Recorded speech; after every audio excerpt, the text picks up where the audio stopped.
Hello everybody, welcome to my little podcast called Babbles Travelling Yarns. This is a podcast about knitting, about spinning sometimes, and today I've got a very special interview with an indie dyer, hand dyer, who lives right here in Sydney. So I first met Hannah from Circus Tonic Handmade at the Knitters Guild that I went to, and you saw a few clips of that last week. And I just want to say, if this is your first time watching me, this isn't my regular spiel. It's a special little episode, and I'm really delighted to show you what we talked about. Now, it's my first interview, so I will ask you to be a little bit kind and patient. I've been editing very hard. We held it outside because Hannah minds her two children, her oldest child was in school, so we'd had it at a play park so the kids could run off and play. So there is quite a lot of noise in the background, and it was a bit blustery, and the lights did change a couple of times.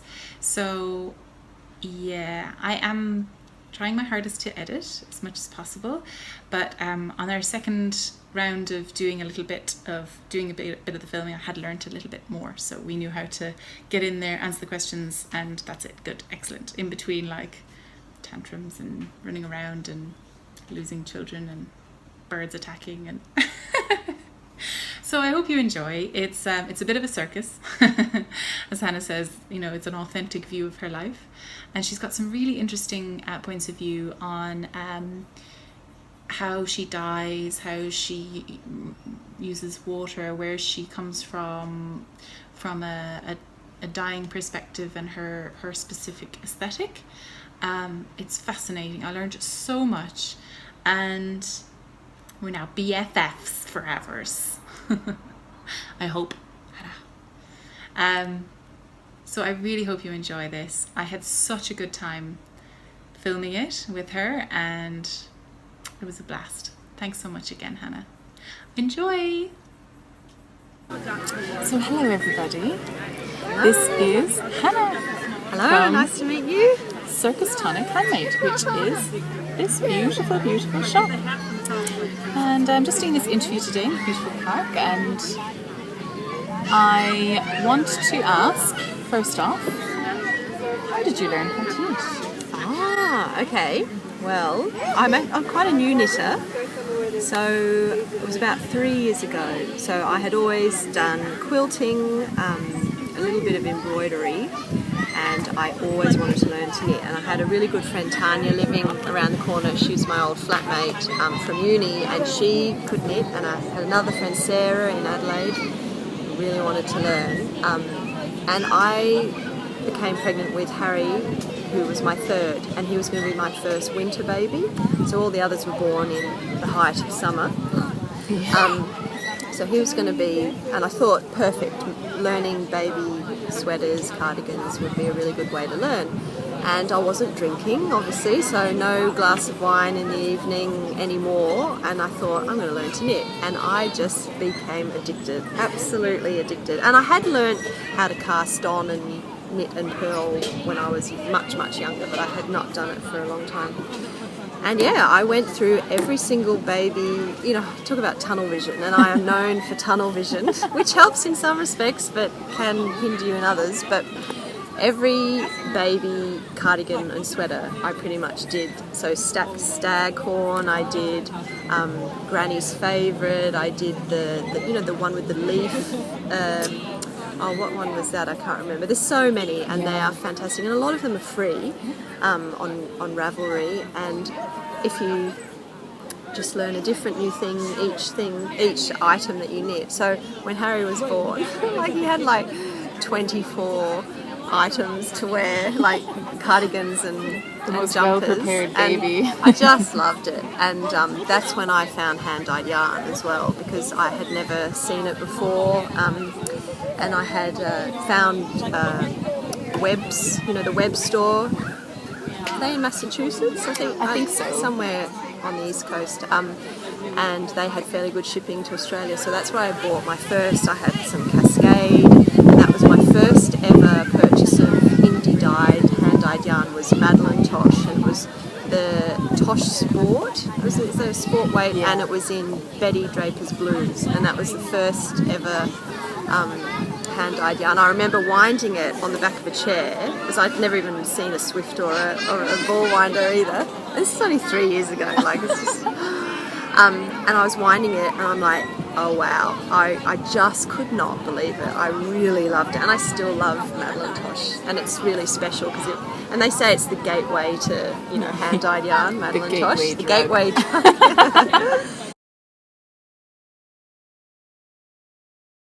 So I met Hannah, who she was at the knitting was it Inner City?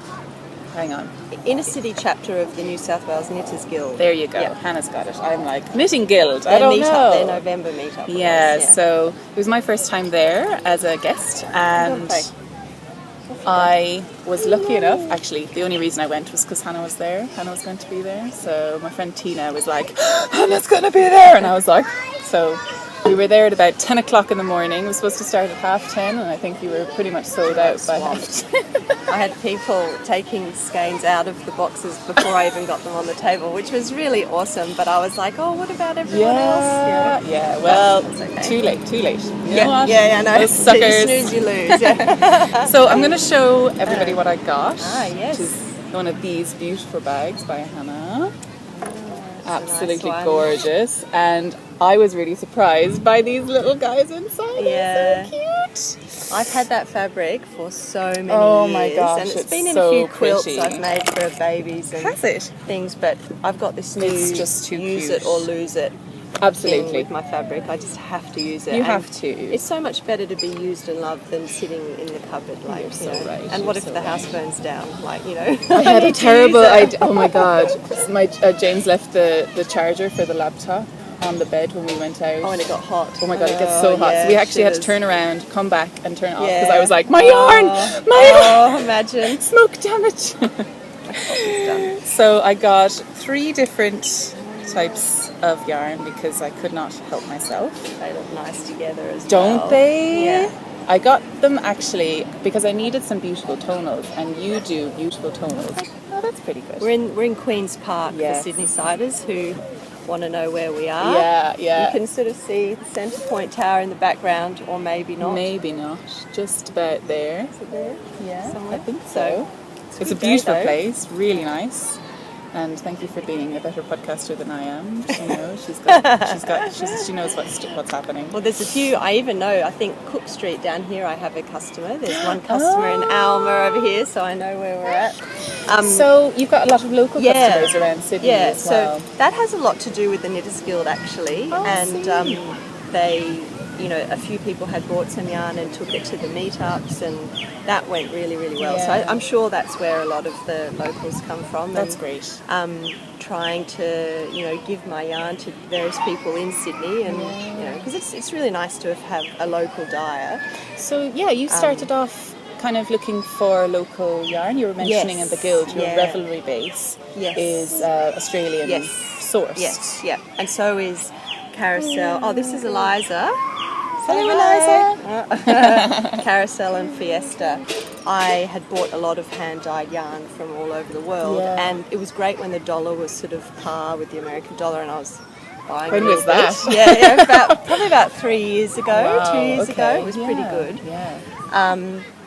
And then when it became prohibitively expensive again, I was only buying local Australian yarn, so skein yarn by Kristen. I've got 2 of hers. Oh, They're so honestly, beautiful. one of hers is in my exploration station, which I'll show you in a minute. Yes, we'll see all of that. It looks gorgeous. And Miss Click Clack is another Melbourne day. So she was someone that really helped me when I started out, and we exchanged. So she was selfless. She exchanged 80 odd emails with me. Going through different things. She wouldn't give up all those secrets, which is a good thing. Yes, she was you like, need that. you need your own style, you need your own. It's business. Yeah, exactly. A lot of people. She was totally amazing, and she's another ex-scientist, which I found was really funny. She's a cytogeneticist, so I was buying a lot of yarn from her, and there's a lot of other local dyers and Nunnevar, and I mean, as I sort of think and we talk more, I'll tell you more about those. Yeah, but yeah, of there's just there's a lot of great Australian dyers. And there was not really many in Sydney, so I just thought, I'll give it a go. So, yeah. Absolutely. So you mentioned you were a scientist before you started. Yeah. So I was for many years, and it just got to the stage, and Sydney siders will understand this, and other places in big cities. Having 3 kids in 4 years, the daycare fees were just off the chain, and we just couldn't,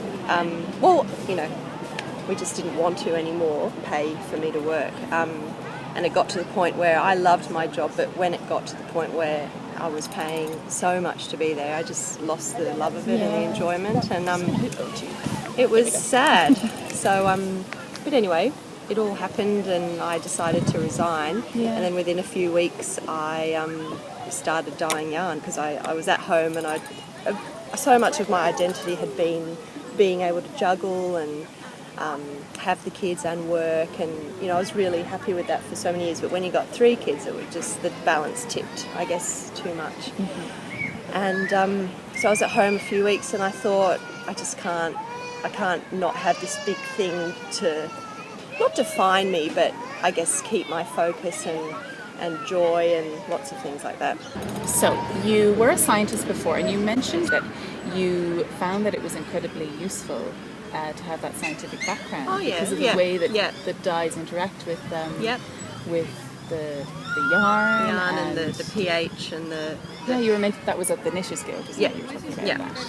I think that is handy. I think probably being a scientist, the biggest thing is the note taking and records and a progressive kind of plan, and it helps a lot in that sort of thing. And to make repeatable schemes. Yeah, that's right. Keep it repeatable, all that sort of note-taking stuff. Mm-hmm. I mean, anyone can dye yarn. I think, you don't have to have had any sort of scientific background.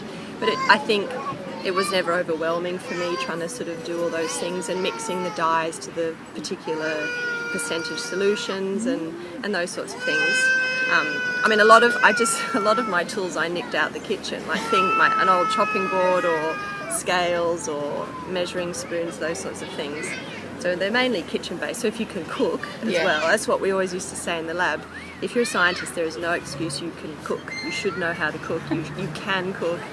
And a lot of the guys I worked and studied with, great cooks. And it's the same thing. They're not intimidated by following recipes and following a plan and sticking to it.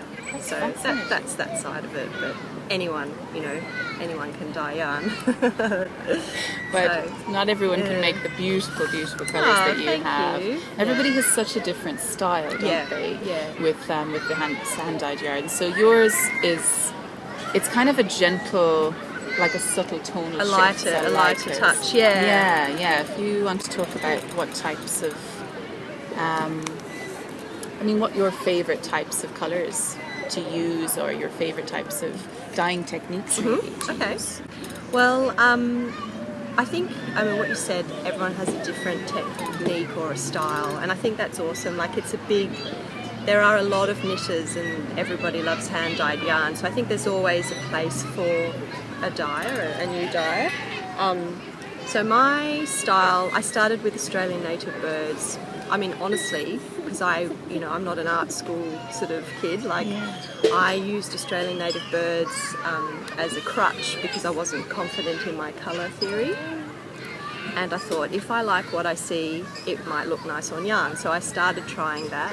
And obviously, being in Australia, there were a lot of, if you do pay attention, even in inner city, there are a lot of amazing birds and flowers and trees and all that. So I started with Australian native birds, and it is a subtle colour scheme. We don't have toucans and we don't have, these crazy birds. They're always, and I had read that any colours you find in nature generally go together as well. It's quite unusual for a colour based in nature to clash with anything else. And when you put, more than 2, 3, 4 colours together, it becomes easier for them to go together. So I just started doing that. Pop it on again. That's so funny. Right, we're back. We're back. Yes, we lost a child. We lost a child. A bird attacked us. It was very exciting. The ibis. The ibis. And apparently we're not going to do that colourway. Because they're terrifying. Oh dear. But right. yes, so you're talking about your inspirations with all of the birds and the colourways and everything around that you see around. And I've noticed, being down in Sydney, that the colours are so different in Australia than the rest of the world. And the light. Sure. And the light, yes. Yeah. So the light is quite different in Australia, and not necessarily more beautiful or anything, but it just is slightly different. So I think it does show colours in a slightly different way. So and a lot of the native colours, as I said before, there's just so much to pull from, so much. And some of my colourways are immediately recognisable as Australian native birds, and others are a bit more, artistic license, or the tiniest bit, or a beak, or feet, or something like that. Sometimes I'll get a bird and I'll be like, I am making a yarn to represent this bird, and I'll do everything to try, like the shining bronze cuckoo I had with the micro stripes. I love that bird, and I was just like, okay, this is happening exactly as you see it. Whereas other times I really want to use other colours, or I just, have a bit of an experiment, and so then I'll go racing to the books to find what to call it. So, I cheat sometimes as well. Let's talk a little bit about how you came about the name Circus Tonic Handmade for your shop. Okay, well,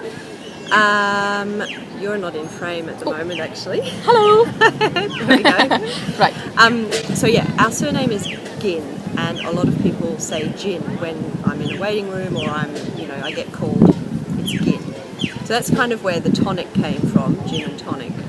But also another meaning for tonic is a salve and a remedy. So the name is Circus Tonic Handmade because our house is a complete circus. My life is a circus, and I found knitting and craft and quilting and fabric and all that stuff as a really important part of surviving young motherhood, I guess, and a busy life and juggling everything. Circus Tonic Handmade, that's how it started. So it's nice that it actually means something to us, and Greg, my husband, is really excited about the business, and I'm contributing to the mortgage, which is awesome. And does he help out quite a lot? I know your mother sometimes on your Instagram. Yeah, Mum does a lot. She does a lot of scanning and labelling and things like that, and helping with the dispatch. But she lives about an hour and a half away, so she comes sometimes. But then anyone that enters the house, there's a million jobs that just need doing, and they blatantly need doing. So any guest will be doing something with the kids or taking over. Help! Today we'll be packing orders. Wow. It's like, oh god. I'm free today. I was meant to do that today, but Etsy would not print off my orders. So I was like, well, perfect. Now I can go and play and meet Grace. So there we go. Greg does a lot of like labelling and things like that as well, but he also works ridiculous, like 60, 70 hour weeks. So it's pretty much me. So I'm hoping Bob is 7 in a few weeks, and I'm hoping that he will, He's in school at the moment. He is, he's at school today, and I'm hoping he will start loving, interning. You need to train him young. That's what you got to do. Yeah. And I have a neighbour, and her son, she looks after him full time because he's autistic, and so we're developing some sort of way that he can help do, labelling and stamping and things like that. Enjoy that. Yeah, so we're hoping to, have a little local industry going eventually. So we'll see. But at the moment, it's me. Well, you're doing a fantastic job. So you've been sending out quite a lot of skeins to podcasters. That's where I met you first. Yeah. And has that helped with spreading your name and getting the business off the ground? It's been really, really good. I mean, it's been fantastic meeting people that way. Like, I was never on Instagram before, and, I worked in labs where you'd know someone for 15 years and you'd struggle to get them to say hi in the corridor, Like, a lot of people are fantastic and awesome, but there are some that you're just like, oh. So when I joined Instagram, I had no idea that these communities existed online, and friendships, and real friendships you can make, through common interests all the way across the world. That's been really awesome. So I started watching podcasts. I'd never watched knitting. I had no idea that a knitting podcast existed. And I started watching a few, and then I thought, well, you can just message people through Instagram, and, if they don't want to talk to you, they don't have to accept the message. And, I just started chatting to people and offering prizes for knit-alongs and things like that. And it's just sort of grown from there. And it was the first time that my yarn was shown on a podcast. I was so excited. I almost wet my pants. I just could not believe it. And I think I paused it and took a photo and sent it to everyone I know, none of whom knit, so they'd be like, what, There's one or two girlfriends I have that knit, and so I have to tell them all these things, and so it sounds like I'm this massive bragger, but they're the only ones that know. Who else are you going to tell? I'm going to tell Greg. Well, one time I knit this cardigan, and I sort of made, Kate Davies' cockatoo bray pattern. Ooh, yes. And it's the Shetland sort of colour work, and it's a rainbow. And I knit a sort of modified version. I'm a big modifier. Me too. But I always give credit, but I'm a big modifier. So I made this cardigan for Liza, and then the next morning, Kate Davies had actually liked my project on Ravelry, and I came running down the stairs. I'm like, oh my God! And her Ravelry name is Waz or something like that. And so I'm like, Waz liked mine. Greg was just like, she's lost her mind. She has absolutely, the sleeplessness over the last few years has ruined her brain. So, Ravelry was amazing before I knew about Instagram. I just loved it. So, I jumped right in with contacting people and organising things and contributing to prizes and knit-alongs, because it's just good fun. There's so many awesome chicks. I just wish I could know them in real life. And it feels funny to have a friendship crush on someone you've never met, but it's like you do. It's really, no one else understands it except knitters, I think. And I think I've been having the same experience, because people, I'd contact one or two people, and sometimes they're too busy and they have lots of messages coming through, but then sometimes, I remember when Jenny from the Lone March podcast followed me or something, and then she gave me this massive talk on her podcast, and I was like, oh wow, I know. I was in the kitchen, I was cooking, and I was like, I know the feeling. You do, your heart just goes in your mouth. Oh dear. It's the best feeling. When Sue and Chelsea, I sent them some yarn, and they held up Eliza's painting that I'd sent, because Eliza is a prolific producer of art. And I thought, some of them are really, really nice. So I do often send them with packages or with giveaways and things. And they held up her painting, and I was like, Eliza! and she didn't know where to look on the screen. She's like, where am I looking? What? And I'm like, she's like, that's my name. That's my painting. It was really good. So exciting. So it's just fun stuff, isn't it? It is wonderful. It's so wonderful. So much crappy stuff going on in the world, and when we can have this nice little bubble, it really helps. And there's been so much lovely things going on in the knitting community, even in the last couple of weeks, and that's so encouraging and lovely. Yeah, I know I've been gifted loads of patterns, and I've been gifting back, and it's just, it makes me feel good. Yeah, it's really important. Craft. I don't really love that word craft, but or it does encompass a lot of things. It's so important in your life, and a lot of people, and I did it for many years, just block out all those things thinking they're not important, or and they really are. Mm-hmm. They really, really are. So, yeah. So, what are you knitting? Oh, what am I knitting? Well, it's so nice. I shouldn't have started a row. That was kind of silly. That's what I'm always doing. But I've started my exploration station. So I have wanted to make this for a long time. So I'm using 4mm needles, and I'll go through the yarns, but I might show you them in the skein, because the big contrast one is Purple Rain, which is by Hedgehog. Royal purple. And you can kind of see, can we see it? I think so. You'll get the idea anyway. So that's the big contrast one. And then I have, they're all in my Fawn and the Fox bag. Oh my Look how big this is. It's gigantic. Lara made this, and yeah. So I look at her snagged little it. label. I know, they're cute. Very, very nice bag, and huge. It's my travel bag because it can fit, what's the word? Sweater quantity, or No, I the entire forget. world, possibly. You know when you buy skeins when you're travelling and they've got a souvenir skeins? Oh, yes. Souvenir purchases, which, you know, they happen. They're important. And that is Paint Box by Kristen, a skein yarn. And she's in Coffs Harbour in Sydney. Or near Sydney, not in Just Sydney, up the New South coast, a Wales. bit north. And we drove past there the other day, and I was like, oh, I wonder where she lives. I want to go and look at her studio. This is the Uncommon Thread. I think it's Lush base. And where are they based? They're in Brighton in the UK, and that's Shell. And this is a real deep stash skein, and I have had that for a long time. That was one of my first like a creamy peach. Yeah. So I think I was reading.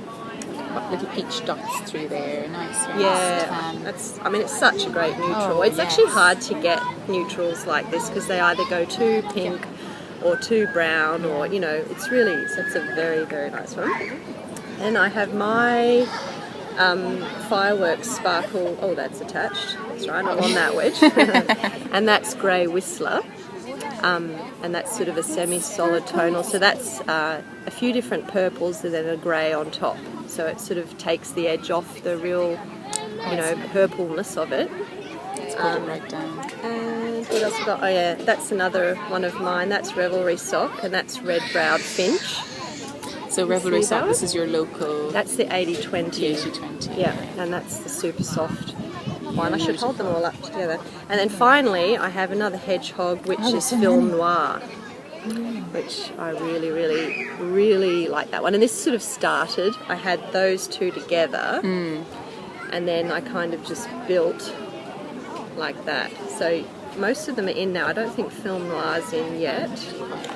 So you can sort of see that's the next wedge, but hopefully. And then, we're not finished. If it needs a bit of a kick up the butt, I have this one, which is a Homespun House by Molly. Oh my. And it's Xenophilus Explains the Deathly Hallows. One of the Harry Potter clubs. Yes. No, not the club. No? I think I just bought her it. yarns. It was her first yarn, and that's got all the plums. It's got the cream base. It's got a few, but then it's got the contrast to the purples. It's beautiful. And So- that's Stellina, gold Stellina. And that's gold Stellina. So yeah, I'm mixing gold and silver Stellina, but it's West Knit. So Oh yeah, you can do whatever you want. Exactly. And that's what I read in the pattern. He had the 4 colours, but then he goes, you can add as many as you want. Yeah. And I was like, well, okay. You've obviously I will. gone for it. Yeah, because it's quite I know. impressive. So we'll see. So Yes. well, I'm almost, and I've never done brioche, so Yeah. I will be looking at some tutorials for that very soon. They say that it's not as hard as it looks. Yeah, and it shouldn't be. That's right. So I've found see. a couple of little patterns that I'd like to do in brioche. Like the leaf pattern shape ones. Yes. Is that I can't Sizzle remember. Pop Yes, shawl Sizzle Pop as well? shawl. Yeah. That looks amazing. Yeah, I can't wait to do Amazing. those things. And I think next year, I really want to make more time for knitting. I have not been doing a lot of knitting at all. And when I do, it's just like, it's so important. So Yeah, it just feels Yeah. really good when you're doing it. yeah. And, the stash is overwhelming, so it needs busting. Yes, I was not supposed to buy these, but I did. I couldn't help myself. Yeah. Supporting small business. That's right. Yes, Exciting. it's very Oh, important. I actually have something else that I forgot. Whoops, now we're going to go. I brought a skein to give away for you. How exciting! So this one's olive-backed Oriole. So you can see there's moss greens, bottle greens, chartreuse, olives, all sorts of different things. And then it's got these pops of plum in there as well. Lovely. I'll do a close-up little video. So yes, someone can win this. So there you go. Thank you. Figure out how you want to do it. Exciting. What you want to do. We're going to have to do something super special. It actually goes with what you've got. It does don't you? actually. I'm not going to use it for my stuff, even though greens and blues are my colours. Oh, thank you. So this is olive-backed Oriole. Yeah. Lovely. Revelry sock fingering forward like. Thank you very much. You're welcome. And I'm sure everybody else is saying You're thank you very welcome. much as well. It's just beautiful. I just like it. Oh my You know gosh. what? It's fun when you're packing things up and you think, where are they going to go? What sort of houses are they in? Who's going to see it and wear it? And, you know, will it get lost on a subway one day, you know, as a knit and someone else will take it? Or, you know, it's cool. It's I don't like that. hopefully, I don't like that I know, thought. I know. Hopefully it'll have a nice history and life and, you know, make some people happy. So. Oh, I'd say, is it really nice when things pop up on Instagram? Oh, I love seeing, and even on Saturday at the Knitters Guild, you know, I saw some finished objects in my yarn, and it is really, really exciting. It's the best, absolute best. The best feeling. So yeah, it's a very special part of it because you know they want to be used, don't they? As Yes. well, like you know, we stash them and look at them and pet them, but it's always. So, what's coming up now in the next year as regards like what kind of updates you might be doing, or how are you managing that time code situation? Yeah, there's the time management. So I think a good pattern for me is maybe updating every 3 weeks. I was trying every 2 weeks as time allowed, you know, because we do a bit of travelling and then school holidays and things like that. So I think I'll probably do every 3 weeks next year and see how it goes. Yeah, hi. I'm getting hungry. Okay, but we're not going to eat because the birds, so you can eat in the car on the way home, okay? We're nearly done. Yeah, we're almost done. Nearly done. You just go and keep an eye on Harry. Good girl. Girl, thank you. She's great. So, yes, updates. Yeah, so probably every 3 weeks. And the whole cart jacking thing is an issue with Etsy. And I hate to make it frustrating or disappoint people. So I do try and do larger updates so that the probability of you actually purchasing something you really want and it not being, you know, whipped out of your cart is higher. And then in the 3 weeks I can dye more. So, you know, supply of bare yarn goes up and down. Sometimes I just won't have what I want to do, or I'm waiting, or that sort of thing. So probably every 3 weeks I'll do it, and I'm considering changing to my own website where, say for example, the Hedgehog Fibres website, if you put something in your cart you have 10 minutes to check out, and it takes a bit of the stress out so that you can maybe, you know, curate your cart a little bit before you can, rather than having to quickly... Are you going to say hi? Look, there's Harry, look, there. This year, you had your sock club. Was that your first time that you did it? Yeah, it was. And it went really well. It was really, really good actually. I had been worried to do something before that because I couldn't guarantee the yarn supply, so I didn't want to sell yarn, you know, before I had it in the house, type of thing. And yeah, I think we had 75 memberships this time, so it was really, really good. It was a lot of work. Yes. But it was really good fun, and I think everyone was ready for a different theme. So I did flora this time, and it was so much fun. I used different techniques and still trying to make sure the skeins would coordinate nicely with what you already had in your stash. So I didn't want, you know, people to open it and go, oh, you know, this is a bit crazy. So I'm really looking forward to the next time, and that'll go on sale end of January. Lovely. So yeah, I'm hoping that, you know, the words got out and people enjoyed them. And that's going to go for another 3 months? Yes, so that'll run February, March, April. And what's the theme for this time? So it's going to be... It'll be a surprise. A surprise. It'll probably be flora again. Yes. It's such a huge Exactly. variety down You can here. just keep going. It's a great topic. Yeah. And there's lots of fantastic things. I was actually thinking this time I might base it on dye plants, which would be really fun. I am so interested in Yeah, that. I've been meeting a few people that are really into natural dyeing, and yeah, it just Yes. so that could be a really fun topic. Well, that's the but thing with we'll see. sock clubs, because you've basically been given a chance I know. to do different It's a lot of things. responsibility, Yes. though. You know, people trust you, and it's not a small, fee as well. no. Like 3 skeins, 3 postages. Yes. So I take that responsibility very seriously, and I do get pretty nervous. I send them out, and I'm like, oh man, I hope people like them. But I bet it's exciting when they. It's really good. they It's see good it. fun, and it's great for me and my learning, and it's good for customers to branch out. So you're mentioning about natural dyes and kind of basing your colours on natural dye plants for the next sock club. So you mentioned during your talk at the Knitters Guild that the way that you preserve water when you dye is very important to you. I really want to know more about that. So how do you preserve water when you dye yarn? Well, basically, being in Sydney, being in Australia, we're always drought conscious. Even though it might not necessarily still be drought, it stays with you. And when I did my shush, please, Harry, put your head down there. When A little nap. when I did my PhD, part of it was with the CRC for water quality and treatment. So, I've toured a lot of sewage works and water treatment works and all that sort of stuff. But it just stays with you, basically. I have very quick showers, all the kids bath together. It's something that doesn't leave you when you think about it all the time for years. It's fascinating, isn't it? So with my colours, I will have a set list of what I'm going to dye that day. And I just always start with the much lighter colours that are far less likely to leave, any dye. I make sure it's always really exhausted. But I just keep reusing. So I use just regular vinegar for my setting of the dyes. I don't use citric acid.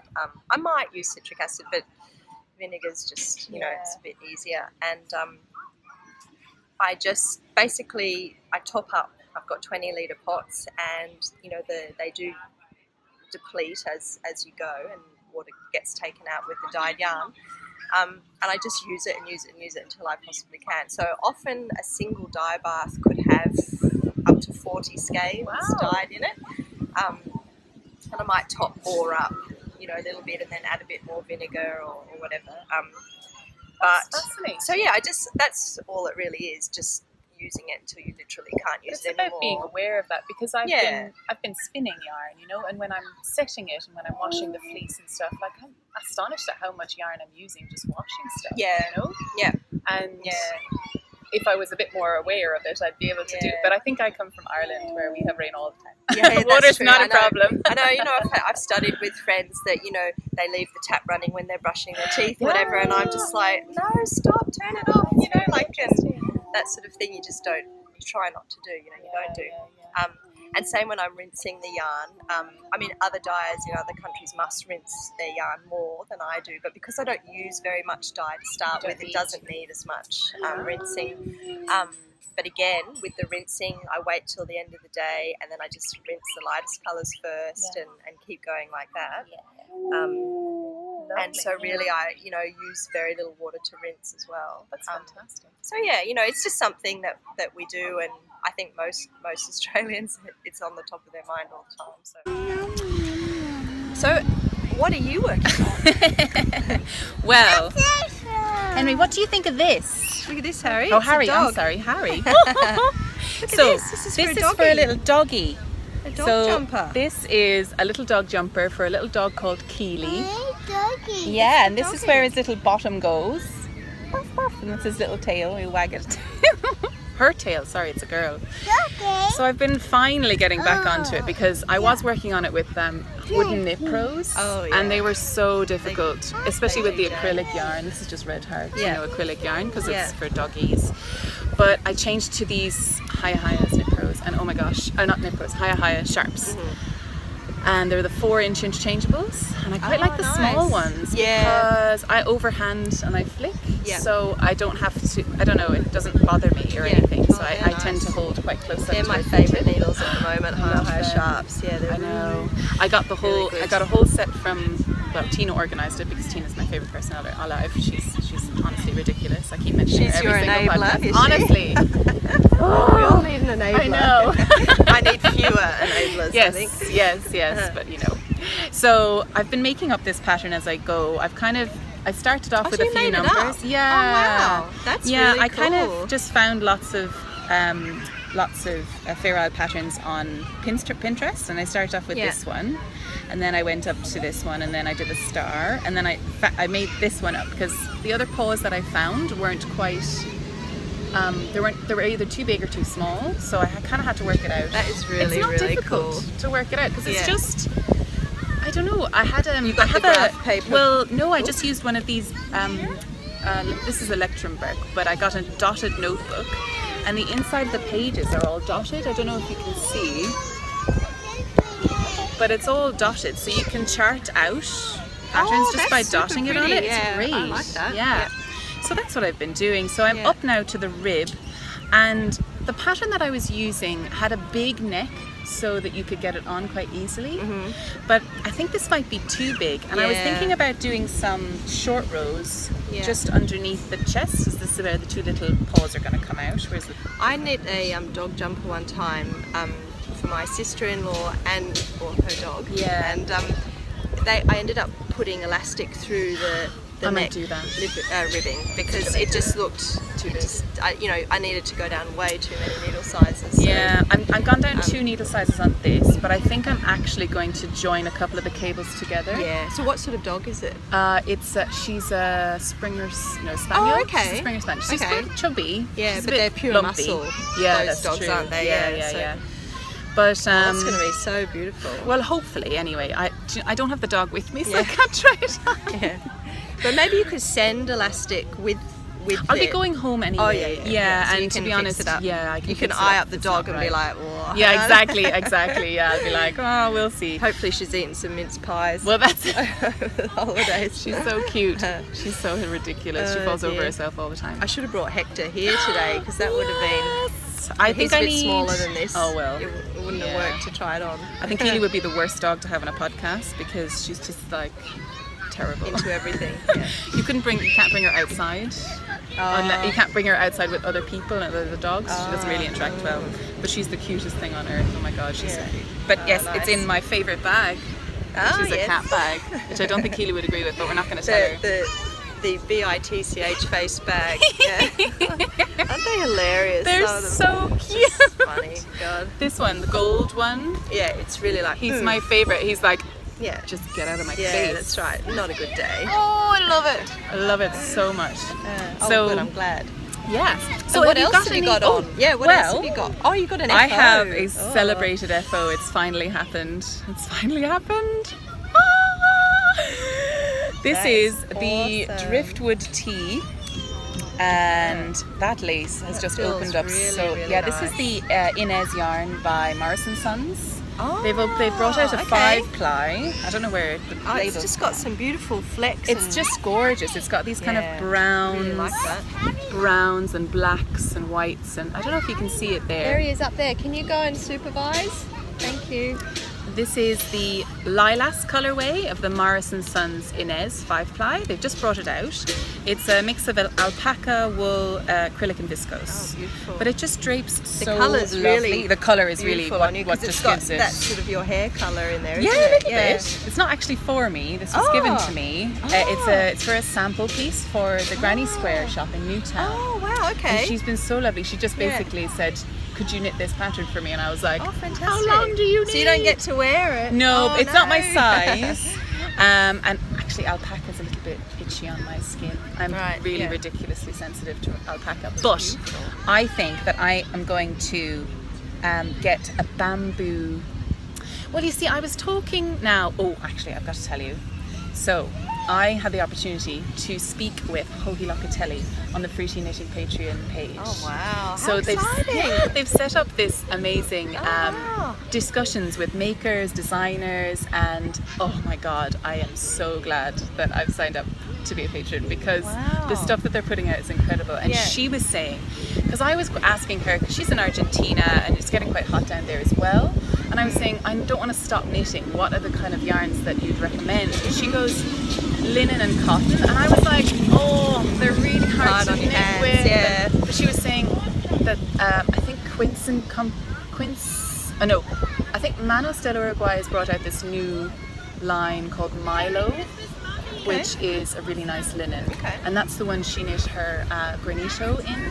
Oh, beautiful. okay. So yeah, nice. It's worth a look. Yeah. And the thing is, she was saying that actually linen gets better as you use it, and you can chuck it in the washing machine. Yeah. There's no superwash, there's no chemicals, no treated, and it just gets softer and softer over time. I have seen remarkable differences between the FO and Pin. I think I've seen people use linen. So. And I think I really would love to give that a go, but it might be difficult. So I think something small to start. Yeah. But I guess though, if you're moving back home, your summer's still going to be cold. Yes, isn't it? It is. I mean, maximum 20 degrees. Like. I remember, I've never been to Ireland myself, but that's where all our family were originally from. But I've been to Scotland a lot, and it'd look nice, and you'd go outside and you think, oh, we're going to have lunch today outside, and it would be freezing. So. No. Yeah, it'll be funny. So you'll probably still get to wear, Yes, that's true. Yeah. I will. I think definitely. And I made my Ginny cardigan. I don't know if you saw that one, but that's a very high alpaca content, and I was bitching about it the whole time. Excuse my language, but they were saying, people have said that as it gets colder, alpaca gets less scratchy. Oh, okay. Because when it's warm, it gets scratchy. It's super popular in Northern Europe, isn't it? I never so really. Many alpaca blends that they have, and I they use it love for babies cardigan. a lot. So I find that really. Maybe I don't know. Maybe it's just you. Maybe it's just me. I'm just a weirdo. But anyway, so I'm delighted with this, and actually today I'm going to hand it off. Oh, nice. I'm going to do the handing over ceremony. Yeah. Like this. Wow. But anyway, good job. so that's really exciting. So have you got any FOs? I do. I've got a few different things. Ooh, I want to see all of them. I know. I wanted to bring a whole bunch of different things. So just like I restrain myself. Show us the hat. So this is the Ilex hat. Ilex in Latin is holly, and this is by the designer Holly Dapp. And you can see sort of the colours here. It's bar-shouldered dove, so there's sort of little specks of pinks and blues. Really subtle blues. But the cables, and there's a boo-boo here. But don't look at it. Don't point that out. What is it? The Estonian design feature or something like that? No, you put the holes in for its hopes and dreams. Oh, okay. That's what you do. Perfect. That's what Marcia said anyway. So that's what it is. And then, it's just, I really, really love it, and it's got the pom-pom. So I think I made this last summer in Adelaide, and I wore it. So pretty. I love the pom-pom. Oh, the pom-pom. What's that? This is a sample skein that when I was learning a couple of years ago, and it's got all sorts of greens and purples and blues and overdyed. It's like a marine or something. But this was using just a cardboard disc to make the pom-pom before I got those fancy, ones. So it's a bit mean in the pom-pom arena. I like a nice full pom-pom now. So yeah, that's that. So I brought that. Gorgeous. Okay, I've got something else. I brought my Frankendoodler. And then you'll see why it's Frankendoodler. So let me hold this out like this. And I ran out of colour A. Well, that's because very my Stephen gauge West was inspired. very. I was just like, what? It's just so pretty. And this is white-browed wood swallow, spangled drongo, more of an early sort of way of spangled drongo. And then the purple is niche yarns, as I told you, dyed by Tash from Holland Road Company. And I'd had that for ages. This is called the Dark Side, and then the pink binder. So I got here, the pink. And then I thought it needed something else. Like a pop, And it needed a pop. So then this was a pink from my Rainbow Gradient Packs, the Speckled Fiesta. So this is all Fiesta, so this is all 4-ply Australian merino. So I've worn this a lot this year actually, when I went to Melbourne and I went to New Zealand. And it's a bit big to wear sort of tucked into the top of my coat, because I have quite a high coat, but I really, really like it. And it's so nice. It needs a bit of a...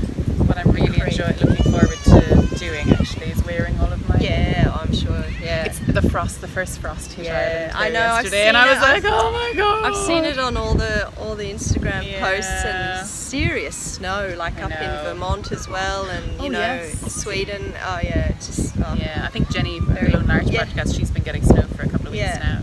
we're sitting there in shorts and t-shirt, like just boiling ourselves to death. Oh dear. We've had to crack out the grass fan is a always couple greener. of times. That's Yeah. true. That's true. We don't have any air conditioning in the flat. I just got installed air conditioning this week. Oh, after we've been in that house 4 or 5 years, and it's Oh my gosh. 1979, so it's not well insulated, and Yeah. it's just it gets hot in the bedrooms, and so. Oh, the bedrooms is the worst because I can't sleep in the heat. And then you go in and the kids are just, Drenched. so anyway, got AC. And then of course now it's been a bit cool.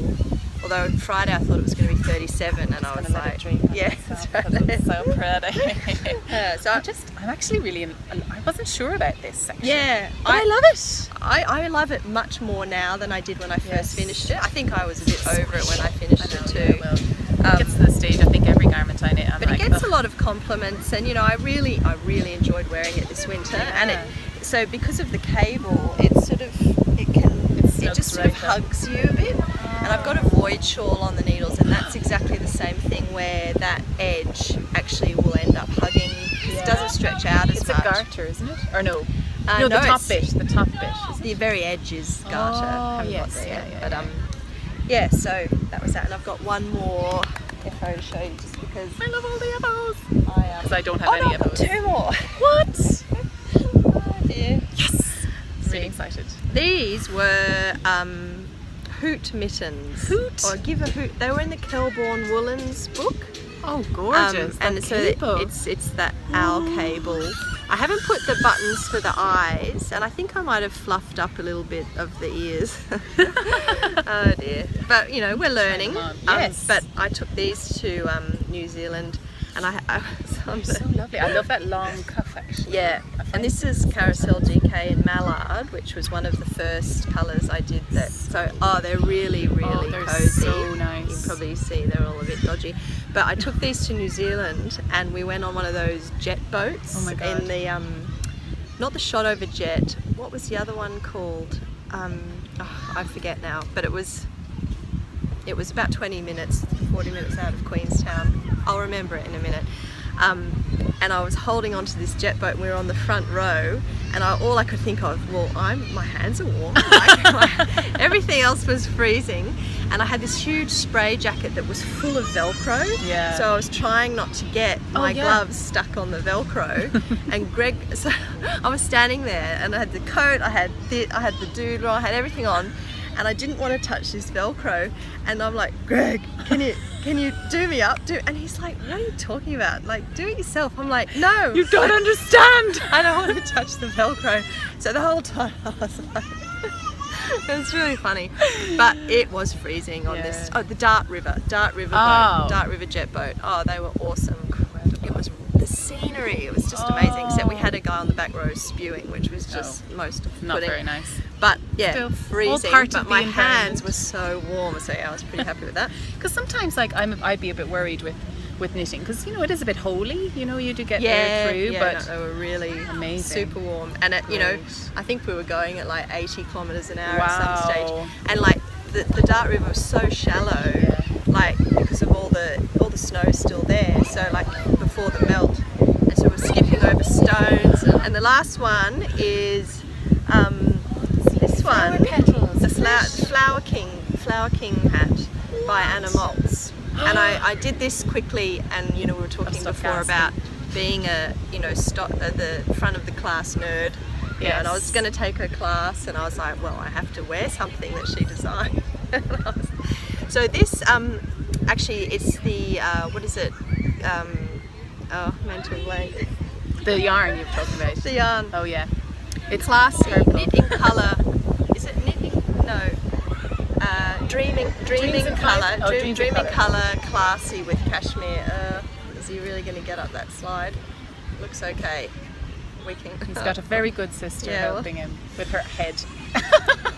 And Sorry. and she's pushing him up the slide With her head. in And his, his bum is just like, And- so she's like, And she's got a fairy princess dress on. Yeah. It's looking do you a know what? bit- It's innovative, and it works. Yeah, it works. She made. Oh gosh, Yeah, she got let's fall down not now. look. Okay, let's Yeah, not. no. Okay, that's stressing Whose me out. kids are those? I Yeah. don't know. No. So this is, I think it was called Lost in Plum, the main colour, and I pre-washed it thinking, man, that is going to bleed like crazy. Not a single bit. Wow. So, because it's such an intense colour. I know, and particularly these reds and pink, you know, that I thought, with the kind of the more bluey kind of purple tinge, they really. So they did a really good job because not a single bit came out. So I was really, really impressed. And these other yarns is my Pageant DK, which is like the ropey high twist, 100% merino, and that's grey hawk, and that's pink robin. So, and this one, it's just a bit of fun, this hat, and I was pretty happy with the inside. Doesn't look too bad. That looks lovely. And of course, I haven't got many colour work hats, and just how much warmer it is with that double layer. Yeah. Oh, yeah. And did you find that your tension was? I was very aware that I needed to be loose. Very, very aware. So it probably is. It came out a bit big. I've heard that because I've been doing a lot of colour work with this. I just love it. It's so cool. Yes. And let me just get the hair off. There we go. Oh yeah. I love the little top bit with the flower. And you sort of see it. So yeah, it's gorgeous. Really pretty. So that's my pile. Amazing. So that's really impressive. Impressive pile. Thanks. There's some historical knits, but you know. Yes. Well, I mean, to be honest. So I always thought if I started a podcast, because I don't get many FOs, I'd have to have a segment of historical knits. Well, that's I think valid. I think I find that difficult to do because I don't have any historical knits. Yeah, true. Yeah. Because I started knitting and I was like, I'm going to do a podcast. And I was like, oh wait. I need something to bulk this up. Yeah. So that's when the travelling came in, really. Yes. Because that was quite handy. It'll be interesting in 5 years or so to see, you know, you can look back on this and just be like, wow, it's like before I did this or this project or this project. And it's funny because this is my diary, essentially. Yeah. Because I've been having a lot of issues with storage and my phone, my camera. I don't have much storage, and so actually doing all these little film clips and putting them on YouTube. Hopefully YouTube doesn't ever go down. Yeah. Don't ever do that because all of my memories are there. Yeah. And it's just really, really nice to have people to comment. It's kind of like an extra perk. Yeah, for sure. And I just want to say, actually, last week I put up a podcast and I mentioned I kind of went a bit soul bearing, really. The Trump slump. Yes. And I really want to thank everybody who commented and were so generous and kind and sweet to me. It made me feel really good about the future. Yeah. And a balloon update. I sent the email. I sent an email to the supervisor, or to the at the Newtown Festival. Yeah. I sent an email and I listed all of the different things that I said, and I said maybe next year if you don't permit anybody to do this, then we wouldn't have that problem in the first place. And I was like, I feel amazing. And tiny little victories. Did you get a reply? Not yet. I sent it last night. We'll see. Actually, I want to let you know what I'm going to be doing with yes, that's what some I of wanted the to yarns. ask. So these beautiful skeins I got at the Knitting Guild off you, and I just grabbed them immediately. And I've decided to do a water lily. Oh, I don't know that one. I think it was from, oh gosh, what is it? I think it's Pomcast. Okay. Oh, I don't know now. I'll put it down below. But it's a beautiful lace section on the top, and it's like leaves, and it's kind of a really short sleeve kind of t-shirt. Okay. Yeah. Because I'm into t-shirts at the moment, because you know a girl you don't needs get t-shirts. to wear that one as well. No. And I'm like, I work so hard on it. So it's got this beautiful lace, and Kiltercraft, Nessa from Kiltercraft podcast, she made a beautiful one. Okay, all right, I'll have a look. So I'm going to start off with this light colour, because I think lace just needs something light. And then underneath, when the lace stops just above the bust, I'm going to start striping and then end up with a more solid. So I'm going to kind of increase so you'll the stripe stripes. the two after the lace. Yeah, I like that idea. Because I feel like you can't really stripe in lace. I don't think that works at all. No.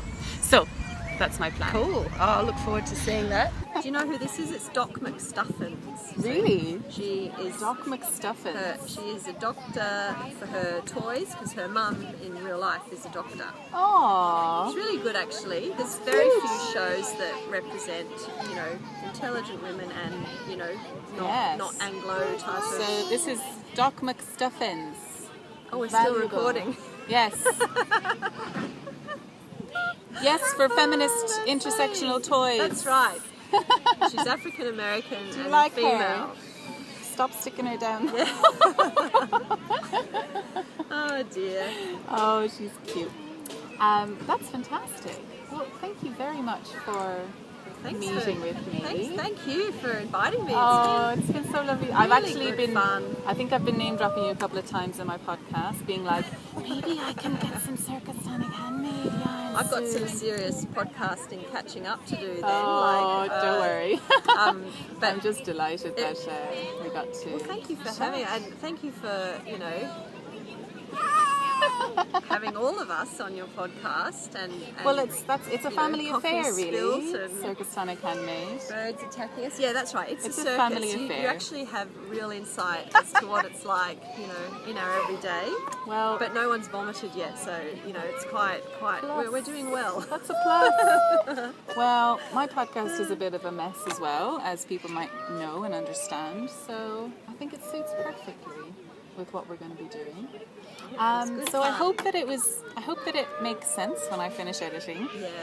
Hope you get some good stuff, and the Oh, I wind and will. The wind and the we've birds got some and clouds coming as well. So Oh no, that's fine. hurry.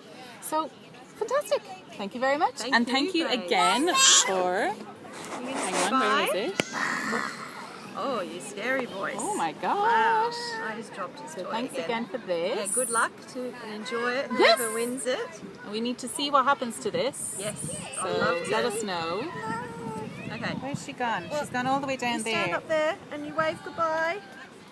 Harry, wave here. Bye, Harry. Bye. Bye. See ya.